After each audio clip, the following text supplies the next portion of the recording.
Hello everyone. Our subject is Mathematics 10 3rd quarter week 3.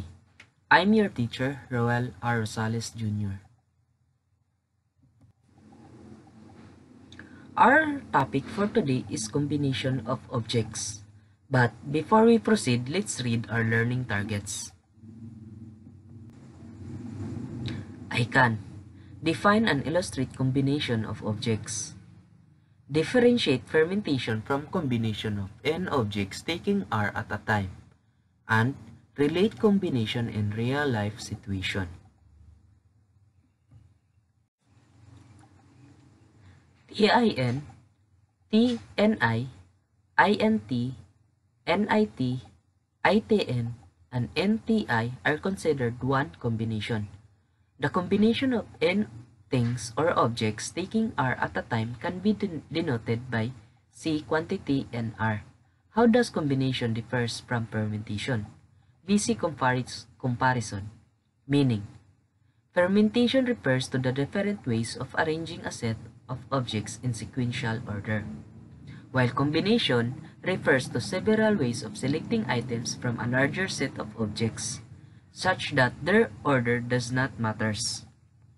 Order. Important. Orders matter.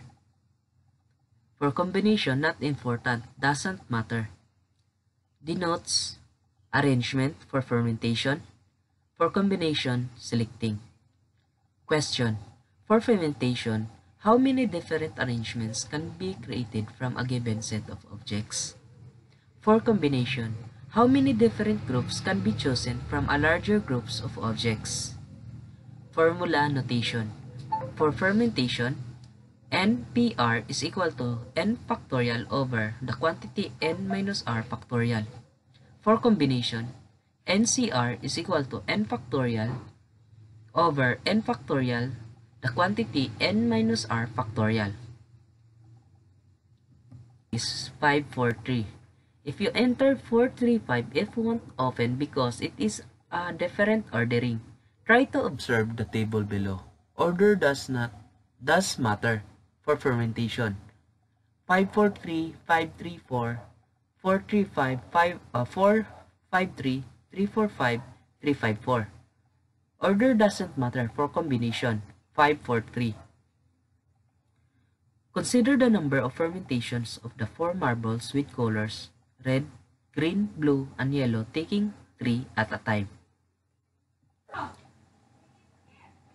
The 24 fermentations are listed below.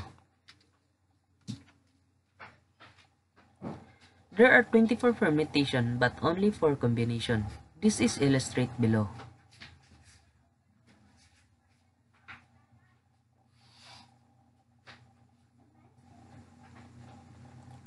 Example 2. For each experiment, tell whether arrangement is important or not. A. Choosing 3 students from 30 students who will represent the class in math, science, and English contest, respectively. B. Choosing 2 teachers from 5 teachers in mathematics who will teach at the 2 sections in grade 10. C. Selecting 3 pizza toppings from 10 toppings suggested in the menu in Greenwich.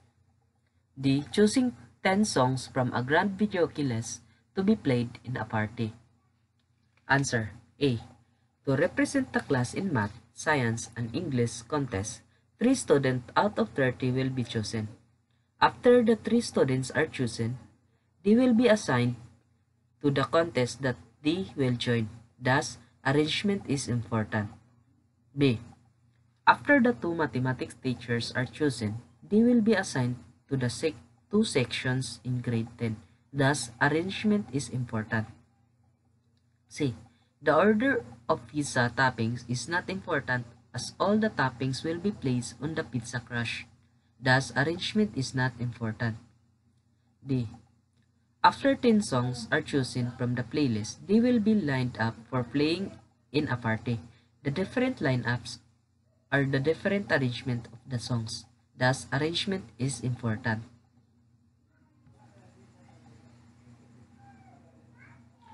Example 3. How many ways can 8 students be seated for a selfie if only 4 seats are available?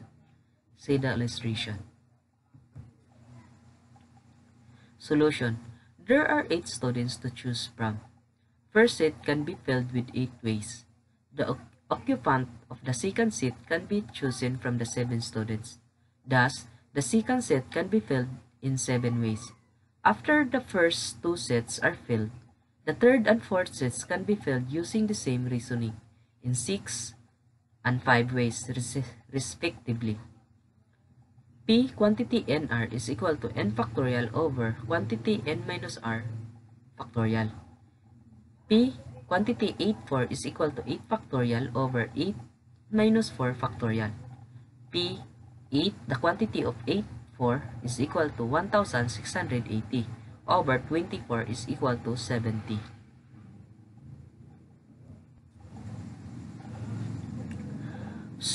Suppose you are given an ordinary deck of playing cards. In how many was can 5 cards be selected? The number of ways of selecting are objects taking from n distinct objects where arrangement is not important. C. Quantity nr is equal to n factorial over the quantity n minus r factorial times r factorial. Solution. Selecting 5 cards from a deck of cards in a problem on selecting 5 objects taken from 52 distinct objects where arrangement is not important. Thus, n is equal to 52 and r is equal to 5 and C. Quantity nr is equal to n factorial over the quantity n minus r factorial times r factorial. 52c2 is equal to 52 factorial over 52 minus 5 factorial times 5 factorial. 52c2 is equal to 52 times 51 times 50 times 49 times 48 times 47 factorial over 47 factorial times 5 factorial is equal to 311,875,200 over 120 is equal to 2,598,960.